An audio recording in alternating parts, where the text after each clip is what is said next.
अच्छा, तो कंकाल मालिनी तंत्र ये सिर्फ एक किताब नहीं है।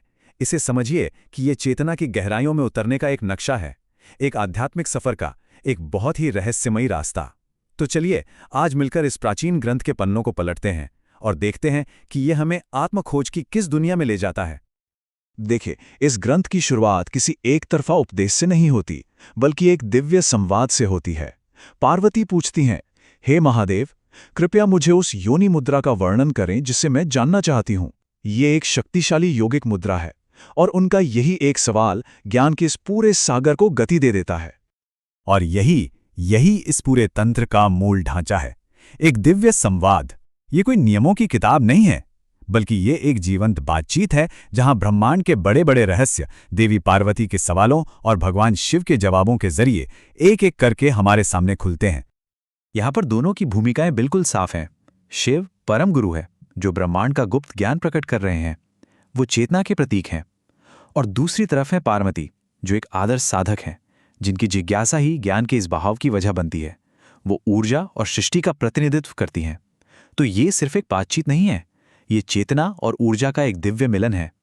तो जब शिव ज्ञान देना शुरू करते हैं तो एक साधक की यात्रा का पहला कदम क्या होता है? शायद हम किसी बड़े जटिल अनुष्ठान के बारे में सोच रहे होंगे, लेकिन जवाब थोड़ा चौंकाने वाला है। यात्रा शुरू होती है भाषा की सबसे बुनियादी इकाई से। लेकिन वर्णमाला ही क्यों? ये शुरुआत करने के लिए थोड़ा अजीब लग सकता है ना? वजह यह है कि इस परंपरा में ध्वनि सिर्फ बातचीत का जरिया नहीं है, ध्वनि ही सृष्टि का मूल ताना बाना है, वो कंपन जिससे हर चीज अस्तित्व में आई है।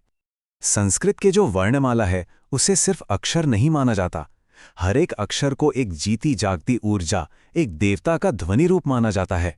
मतलब जब कोई क कहता है तो वो सिर्फ एक ध्वनि नहीं निकाल रहा, वो एक ब्रह्मांडीय शक्ति का आवाहन कर रहा है। तो यहां समझने वाली बात यह है, वर्णमाला महज अक्षर नहीं, बल्कि दिव्य ऊर्जाओं का एक पूरा नक्शा है। और ग्रंथ में साफ साफ कहा गया है कि इसके ज्ञान के बिना आध्यात्मिक सफलता यानी सिद्धि मिलना असंभव है। ये सफर की पहली और सबसे जरूरी चाबी है। तो ठीक है, ज्ञान का नक्शा यानी वर्णमाला तो मिल गई, लेकिन इस जटिल रास्ते पर अकेले चलना बहुत खतरनाक हो सकता है। एक गाइड की, एक मार्गदर्शक की जरूरत तो पड़ेगी। और तंत्र में ये मार्गदर्शक सिर्फ जरूरी नहीं है, वो अनिवार्य है। उसके बिना कुछ भी संभव नहीं। गुरु का महत्व कितना है, ये समझाने के लिए ग्रंथ में एक बहुत ही जबरदस्त बात कही गई है। यदि शिव क्रोधित हों तो गुरु बचा लेते हैं, लेकिन यदि गुरु क्रोधित हों तो कोई नहीं बचा सकता। ये सुनने में थोड़ा चौंकाने वाला लग सकता है, लेकिन ये दिखाता है कि इस परंपरा में गुरु को ईश्वर से भी ऊंचा दर्जा दिया गया है। क्यों? क्योंकि गुरु ही वो जरिया हैं जो ईश्वर तक पहुंचने का रास्ता दिखाते हैं। ग्रंथ गुरु शब्द का अर्थ भी समझाता है। गु का मतलब है अंधकार या अज्ञान, और रू का मतलब है उसे हटाने वाला। तो इस तरह गुरु वो हैं जो अज्ञान के अंधेरे को मिटाते हैं। वो सिर्फ एक शिक्षक नहीं, बल्कि एक प्रकाश स्तंभ हैं। तो अब हमारे पास ज्ञान की नींव भी है और एक मार्गदर्शक भी। तो अब हम इस रास्ते के केंद्र में आते हैं, महादेवी यानी महाकाली की गहन और जटिल पूजा। पूजा की शुरुआत होती है 5 तरह के शुद्धिकरण से, जिसे कहते हैं पंचशुद्धि। इसमें खुद का, जगह का, पूजा की सामग्री का, मंत्र का और आखिर में खुद देवता का भी शुद्धिकरण शामिल है। इससे पता चलता है कि ये पूजा कितनी व्यवस्थित और कदम दर कदम आगे बढ़ती है। लेकिन ये पूजा सिर्फ बाहरी कर्मकांड नहीं है। शुद्धिकरण के बाद साधक को अपने मन में, अपनी चेतना में देवी की एक बहुत शक्तिशाली छवि बनानी होती है। ये सिर्फ सोचना नहीं है, ये अपनी कल्पना में उन्हें साकार करना है, उन्हें जीवंत करना है। और ये कोई शांत और सौम्य छवि नहीं है।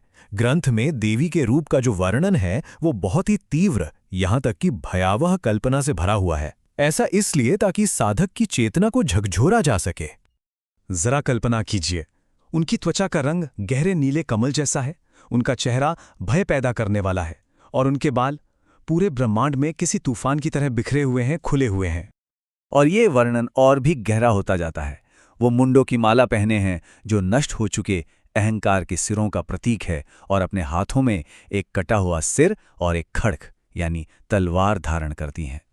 तो सवाल ये है कि ये रूप इतना भयानक क्यों है। इसका मकसद साधक को डराना बिल्कुल नहीं है, बल्कि ये भ्रम, अहंकार और अज्ञान को जड़ से खत्म करने की परम शक्ति का प्रतीक है। ये एक आईने की तरह है जो साधक को दिखाता है कि मुक्ति पाने के लिए क्या क्या नष्ट करना जरूरी है।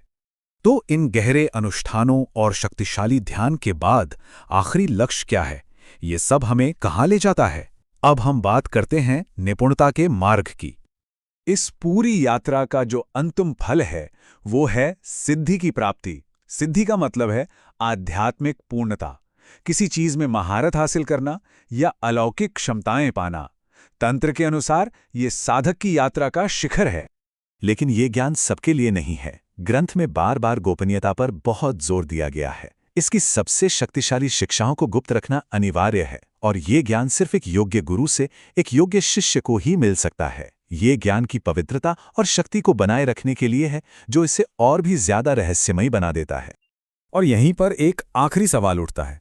ये ग्रंथ निपुणता का एक पूरा रास्ता तो दिखाता है, लेकिन साथ ही ये चेतावनी भी देता है कि इसके सबसे बड़े रहस्यों को बहुत संभाल कर, बहुत सावधानी से रखना चाहिए। तो सोचने वाली बात यह है कि इसके लेखकों को ऐसा क्यों लगता था? इन शब्दों के भीतर आखिर ऐसी कौन सी शक्ति बंध थी